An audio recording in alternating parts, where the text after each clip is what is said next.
Big Meech drops a pic with his son and says, "Let's debate, shall we? My son and I are the ultimate duo. Some fathers out there don't even show up for their kids." Hold up, you know exactly who he's shading. He's talking about 50 Cent, right? Now tell me this, name a father-son duo that's done it better. But let's be real, who really shaped Lil Meech's life? Big Meech bounced when his son was what, 5? Sure, he stacked money, but he wasn't around for the chapters that mattered. Y'all can argue all you want, Big Meech fans, and I respect it, no hate. But hear me out. My take is this. Money aside, what did Big Meech really leave behind? Just a story. And guess what? 50 Cent snatched it up after 4 different studios couldn't make it happen. I remember one of those studios had the rights, and if you didn't act within 3 years, you lost it. 50 almost did. That's just the rules. Green light or lose the bag. So Tammy shopped it around and 50 Cent scooped it up just in time before it was about to expire. Now here's the thing. 50 made it a point to have Lil Meech play his father. Big Meech didn't care. It mattered to 50, so he put him in acting school and really treated him like a son, which is wild because he doesn't even treat his older son that way.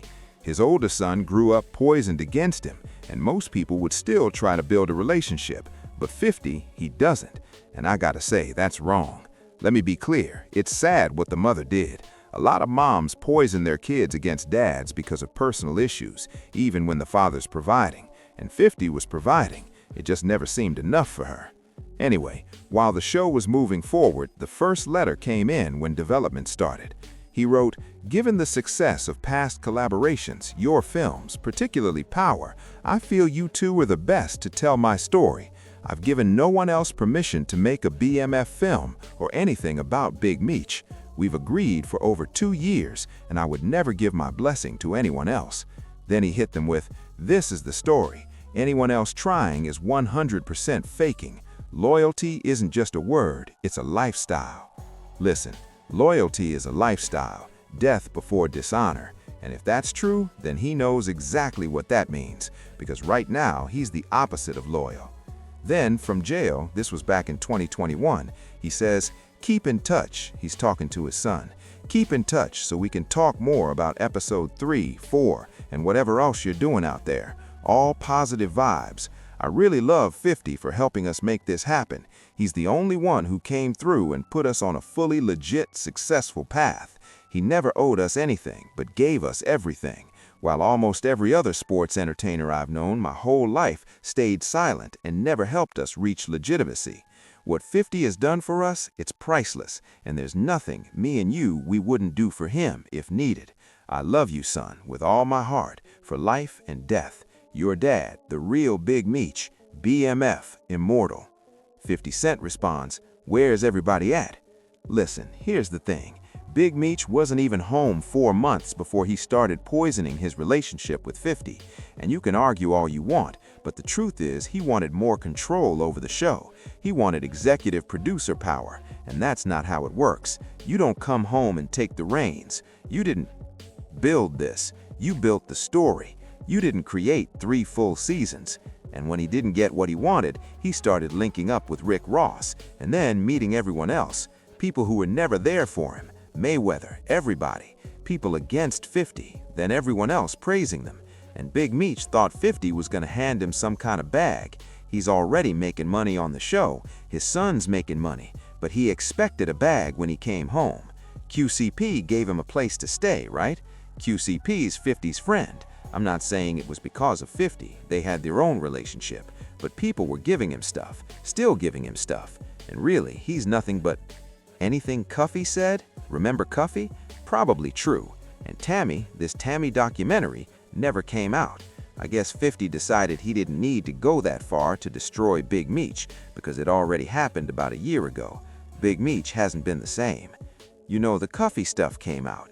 Tammy might have set up Cuffy with Big Meech to try to get out. That's all hearsay. No paperwork says it verbatim. There's paperwork, but you gotta read between the lines. Something's off. And there was even an attempted time reduction. She's working with the feds. Not just working, they're taking down people from the past. She was willing to speak, but the documentary never dropped. Now, what did 50 do? He worked with Big Meech's brother, Terry. They did a recent documentary. It was okay, but imagine if they moved forward with another chapter of BMF. Probably won't happen. It's a shame, because Big Meech pulling that plug killed so many jobs. Think about all the BMF actors. That's one thing about 50. He won't keep the show going just to help. He'll kill it if it benefits Big Meech. He wants to destroy it. That's heartless, bro, and that's why you don't want beef with 50 Cent. I mean it. Once he's detached, you're done. No remorse, no second chance, no third chance. You're just gone.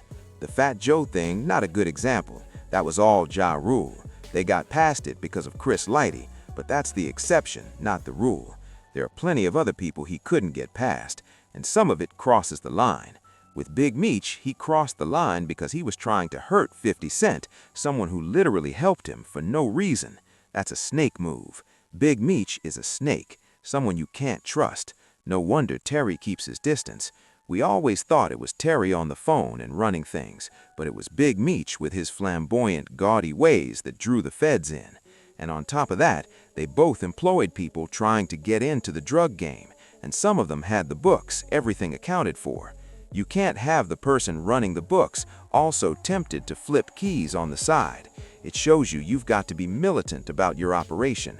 No partying, no distractions. You have to be on 24/7. Watching people, never trusting anybody, cutting folks off, or you get caught. And that's exactly what happened. You can't go out, party, and try to start a record label at the same time. You have to finish one thing before moving on to the next. If they had been stashing millions and then transitioned, they could have made it work. Maybe with Jeezy. No disrespect to Blue Da Vinci, he had talent, but it wasn't marketed right. It started strong, then felt forced, too manufactured. Jeezy, he felt natural.